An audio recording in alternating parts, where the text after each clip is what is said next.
Good morning. It is 7:58 a.m. on Wednesday, March 30th, 2022. I'm Christiana Ellis, and I've actually been up for a little bit. This is 5 more minutes.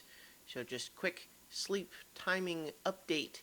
I actually did manage to get up earlier today. I went to bed a little bit early yesterday, and then I was waiting to, hoping that I would sleep a little longer than I did before Rocket woke me up this morning. And it's always a little tricky when he wakes me up before my alarm because it's like once I'm awake enough, I feel like I have to get up and go to the bathroom. And then he feels like he really does need to go outside, and it makes me feel bad trying to discourage him. And so it's a question of like how early is too early to go outside. And then, of course, we go outside and it's cold right now. And the jacket that I brought is fine for a few minutes, but then he took too long, and so it's getting cold out there and blah, blah, blah. But the short version, too late, is that I got up a bit earlier than what I have been doing.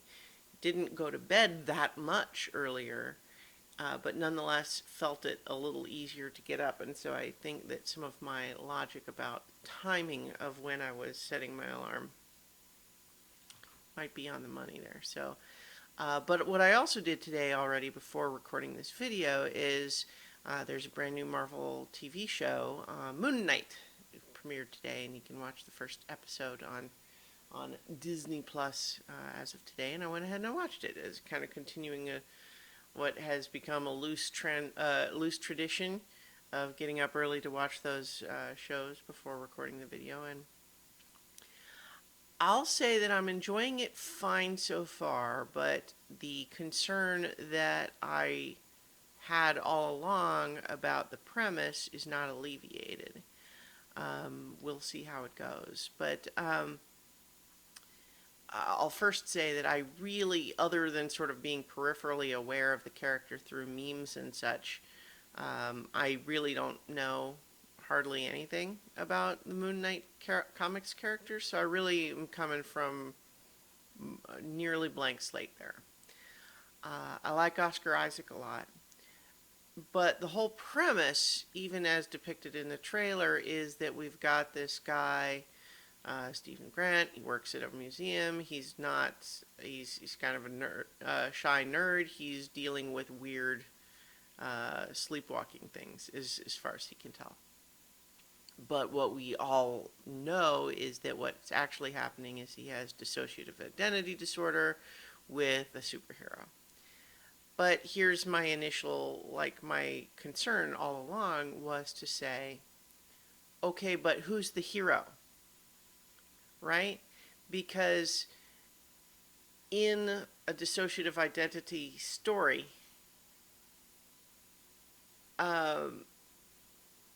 we are encouraged, dramatically speaking, to think of them as separate characters, even though it's obviously inhabiting one physical body. So, is this little nerdy museum guy, is he the hero? Is he who we're rooting for? Or is he the guy that we're annoyed with because he's the one that stops the hero stuff from happening? So, it just strikes me as, I'm not sure that's the most dramatically interesting superhero narrative. It's one thing to have, a psychological thriller where someone realizes with horror that they're sharing their body with someone who's doing something dangerous or even evil or something like that, and to have that story be like a horror story.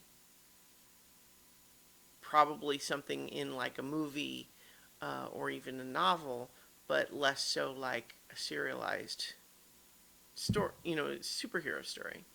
But a superhero story, we want our protagonist to be the superhero. We don't want them to be the person who is interrupting the superhero who's trying to do the superhero stuff. So, I don't know. I mean, maybe, I was entertained enough watching the episode. Maybe as things develop, I'll understand what they're going for more. But at the same time, just the framing that they've chosen for the show feels like it's almost designed to frustrate our desire to watch the superhero stuff. Um, there's a big, hefty dose of memento in this current one, which like it mostly works, but I'm concerned about the overall framing of the show as it develops. But we'll see. We had a session of so many levels last night, and uh, it was fine. I think there was a little bit of the dilemma of uh, whether or not, when you have a running gag of the characters have all just wanted to go and spend time at a library, and then you give them the opportunity to go to the library, they realize that's maybe not actually what they wanted. What they wanted is to be denied the opportunity to go to a library so they can complain. Because it's like a running gag. And then, so the idea of balancing pacing and so on in role-playing games is really tricky because, we've kind of, anyone who's been in the space at all for a little while knows that there's criticisms of so-called railroading, where you essentially don't give the players any real choices. You just basically dictate as DM what's going to happen in the story, and they're just reacting in the moment. They don't really get to make choices in character.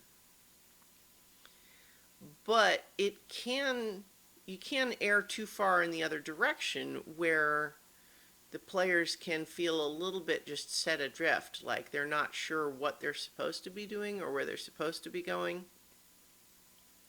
And sometimes as a DM, you need to give them some guide rails, like maybe not a train track, but perhaps a boundary or some signposts, right? And I think, my thinking going into that last night's session was, okay, I know what I think the next thing is likely to be, but I will give them time to do what they like for a while. And I think that they were a little bit unprepared for that level of freedom. Like they kind of felt like they knew what they wanted to do, but then what they were doing, it was mostly seemed like they were just looking around waiting for me to give them the signpost that tells them where to go next. And I was like, oh, okay. Well, I thought I was giving you sometimes. So it's all a dance, right? Because we can't read each other's minds, and so it's all a balance, right? Because I want to not just be shepherding them along, but and it's all like, how much role play versus how much combat versus whatever. And they had already chosen to deal with various encounters in non-combat ways a couple of times, and so that we haven't really had any combat for a little while. And so it was kind of just a matter of they chose at the end of the previous session that instead of going to the obvious next place in the broader story, they wanted to go to a different place. And my thinking was that they kind of had some specific ideas what they wanted to do there, but it seemed like there was a little bit of, hey, let's go to this other place. And then I'm like, all right, you're there. And then they're like, okay, now what should we do? And I'm like, you're the ones that chose to turn left instead of right when I said story goes this way. But all right. I mean, so it's fine.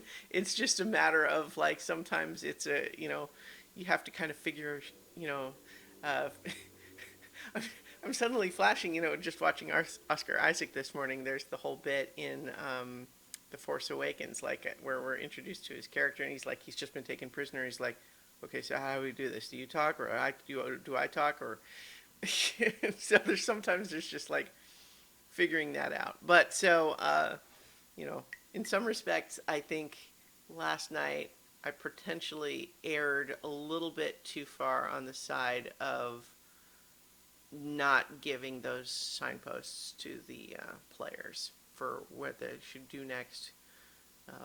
but part of that was because I kind of had the impression that they knew what they wanted to do. But that's okay. So it's all a balance in discovering how to. Wow, I've been going for 10 minutes, so I'm going to leave it there, and I'll talk to you all tomorrow for 5 more minutes or 10.